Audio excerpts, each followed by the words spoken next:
తిరిగి స్వాగతం. శారీరక వ్యాయామం, మంచి ఆహారపు అలవాట్ల ద్వారా ఆరోగ్యకరమైన జీవనాన్ని కొనసాగించవచ్చని ప్రముఖ కిడ్నీ వ్యాధుల నిపుణులు డాక్టర్ సునీల్ కుమార్ అభిప్రాయపడ్డారు. స్థానిక కొత్తపేటలోని శ్రీలక్ష్మి సూపర్ స్పెషాలిటీ హాస్పిటల్లో నిర్వహించిన వైద్య శిబిరంలో పాల్గొన్న ఆయన ఈ సందర్భంగా మీడియాతో మాట్లాడారు. మధుమేహం, రక్తపోటు ఉన్నవారు అశ్రద్ధ చేయకుండా ఎప్పటికప్పుడు వైద్య పరీక్షలు చేయించుకుని వైద్యుల సలహా మేరకు మందులు వాడాలన్నారు. వీరిలో కిడ్నీ సంబంధ వ్యాధులు తలెత్తే ప్రమాదం ఉన్నందున తగు జాగ్రత్తలు పాటించాలన్నారు.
డే అనేది ప్రతి సంవత్సరము మార్చి 2వ గురువారమున 2006 సంవత్సరం నుంచి క్రమం తప్పకుండా రెగ్యులర్గా ప్రపంచవ్యాప్తంగా జరుగుతూ ఉంది.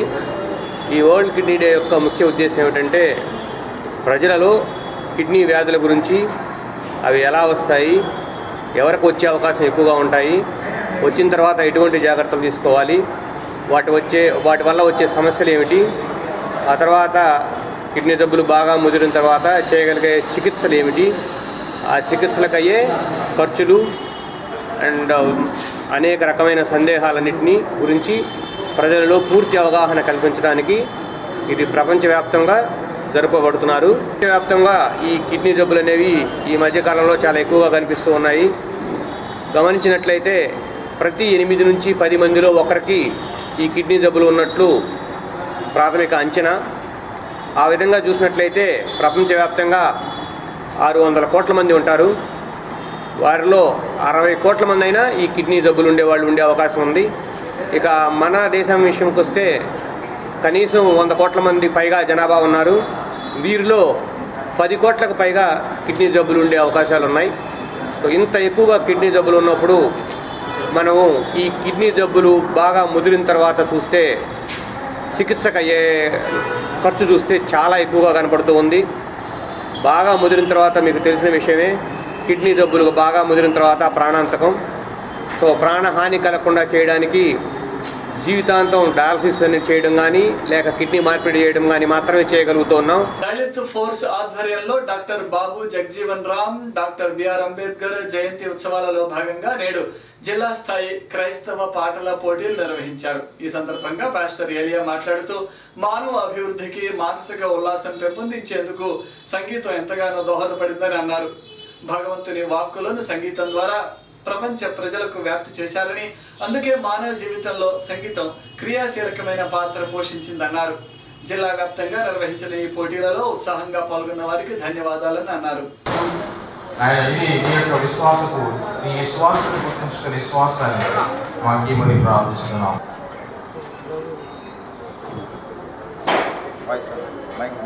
మరి మిట్ట మధ్యాహ్నం టైంలో మరి విచ్చేసిన పార్టిసిపెంట్స్ మరి దీంట్లో పాల్గొన్నటువంటి దేవుడు దించిన మహామౌదురమైన గొప్ప సద్భావంతో కలిగే భావం ఇది. ఆరాధించే ఆరాధనలో దేవుని యొక్క మహిమను కొనసాగించడానికి సంగీతం ప్రాముఖ్యమైనది. గానం, కీర్తనలు, అందులో ఉన్న సందేశాలు, రాయబడిన మాటలు, భక్తిప్రసమైన విధానాలు చూసినప్పుడు అవి మానవుని యొక్క జీవ నాడికి నడవడికి కావాల్సిన పరివర్తన చేయడానికి సమ్మేళనమైన సంగీతాన్ని అందిస్తూ ఉంటాం. జీవనాడి అనేది మనం పొందాలంటే ఒక మనిషిలో దేవుని యొక్క శక్తి సృజనాత్మకంగా పనిచేయాలంటే అతనికి కదిలింపు కావాలి, ఒక నడవడి కావాలి, ఒక నమ్మకం కావాలి. దేవుడు అందుకని మోషేతో నడిపించాడు. మిరియంతో పాటించాడు, సొలొమోనుతో పాటించాడు, అలాగే దావీదు కీర్తనలు పాడి దేవుని దర్శించాడు. Every musician has his own credibility. ఈరోజు రాష్ట్ర స్థాయిలో మొట్టమొదటిసారిగా మా ప్రియులు జిల్లా స్థాయిలో ఈ దళిత ఫోర్స్ నాయకత్వం వహిస్తూ స్థానిక బ్రాడీపేటలోని SHO కార్యాలయంలో ప్రజారోగ్యం మరియు బడ్జెట్ పై రౌండ్ టేబుల్ సమావేశాన్ని నిర్వహించారు. ఈ కార్యక్రమంలో వైద్య రంగ నిపుణులు, ప్రజా సంఘాల నాయకులు పాల్గొని చర్చించారు. కేంద్ర రాష్ట్ర ప్రభుత్వాలు ప్రతిపాదించిన బడ్జెట్లలో వైద్య ఆరోగ్య రంగాన్ని అశ్రద్ధ చేస్తున్నారని వారు అభిప్రాయపడ్డారు. కీలక రంగమైన ఆరోగ్య రంగానికి 3% కన్నా ఎక్కువ కేటాయింపులు జరగడం లేదన్నారు. కనీసం 7% నిధులు కేటాయిస్తేనే ప్రభుత్వ వైద్యశాలల్లో మౌలిక వసతుల ఏర్పాటు, సిబ్బంది కొరత, మందుల కొరత వంటి వాటిని అధిగమించవచ్చని అన్నారు. బడ్జెట్ గవర్నెన్స్ అండ్ అకౌంటబిలిటీ అనే ఒక ఢిల్లీ బేస్డ్ NGO, అలానే జనస్వాస్థ్య అభియాన్ సామాజిక అంశాలలో అలానే వైద్యపరమైన అంశాలలో కూడా 2 నెలలు చర్చ జరిగింది. సెంట్రల్ బడ్జెట్ మీద ప్రతిపాదించారు.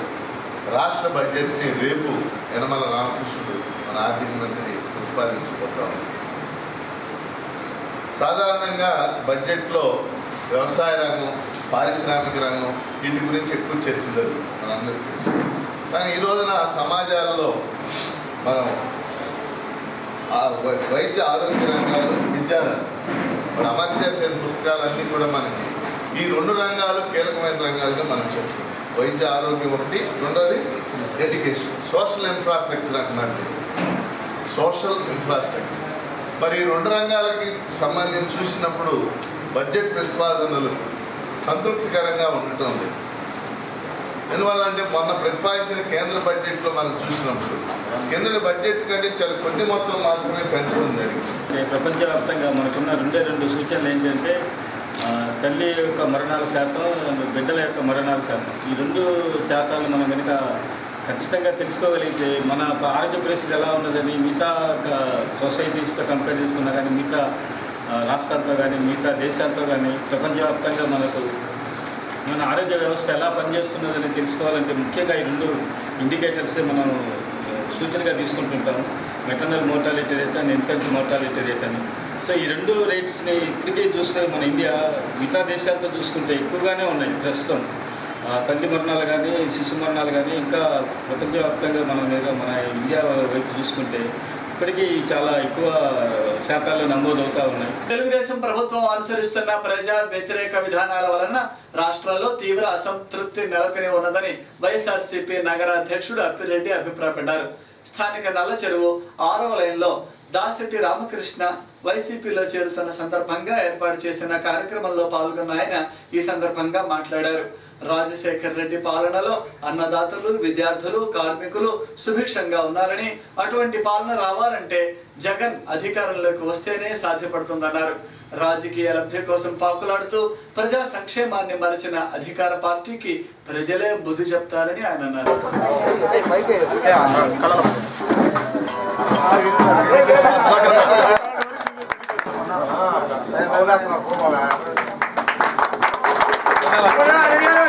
తెలుగుదేశానికి సంబంధించిన నాయకులందరూ కూడా ఈ రోజున ఈ రాష్ట్రాన్ని అది వైఎస్ఆర్ కాంగ్రెస్ పార్టీ. రాజశేఖర్ రెడ్డి గారు కూడా ఎంతో అభిమానం చూపించేవారు. వడ్డర్లంటే అట్టడుగు వర్గ ప్రోత్సాహంతో నన్ను చైర్పర్సన్ అభ్యర్థిగా కూడా ప్రకటించారు. కొద్దిపాటి తేడాతో మనం ఏ రాష్ట్రంలో కూడా జరుగుతున్నటువంటి పరిస్థితులే. నోరు తెరిస్తే రాజధాని వస్తా ఉంటే రైతులను మోసం చేసి, రైతులను మభ్యపెట్టి ముందుగానే వైఎస్ఆర్ కాంగ్రెస్ పార్టీకి సంబంధించి చేరికల కార్యక్రమాన్ని వాస్తవానికి ఈ రోజున వైఎస్ఆర్ కాంగ్రెస్ పార్టీ రాష్ట్రంలో అధికారంలో లేదు. కనీసం దగ్గరలో కూడా ఎన్నికలు లేనటువంటి పరిస్థితులు ఉన్నాయి.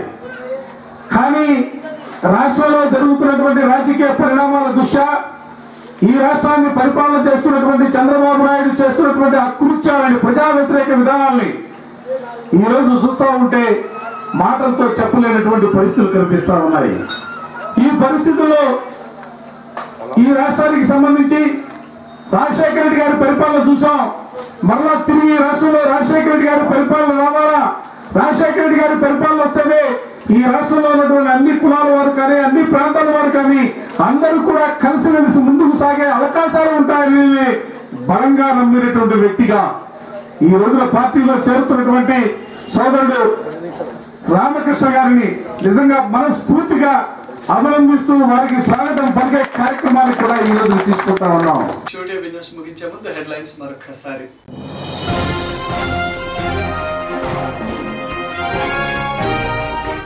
ఈ నెల 12 నుండి 3 రోజుల పాటు నగరంలో చిరుధాన్యాల ఉత్పత్తుల ప్రదర్శన. కలెక్టర్ కాంతిలాల్ దండే.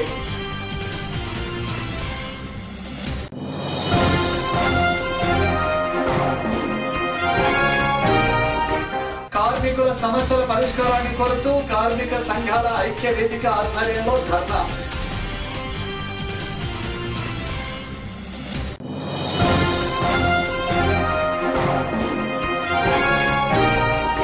నిరుపేదలకు ఇళ్ల స్థలాలు మంజూరు చేయాలని కోరుతూ ఈ నెల 14న మహాధర్నా. సిపిఐ జిల్లా కార్యదర్శి అజయ్ కుమార్. ఇవి ఈ రోజు విశేషాలు. మరిన్ని వార్తలతో మళ్ళీ కలుద్దాం. నమస్కారం.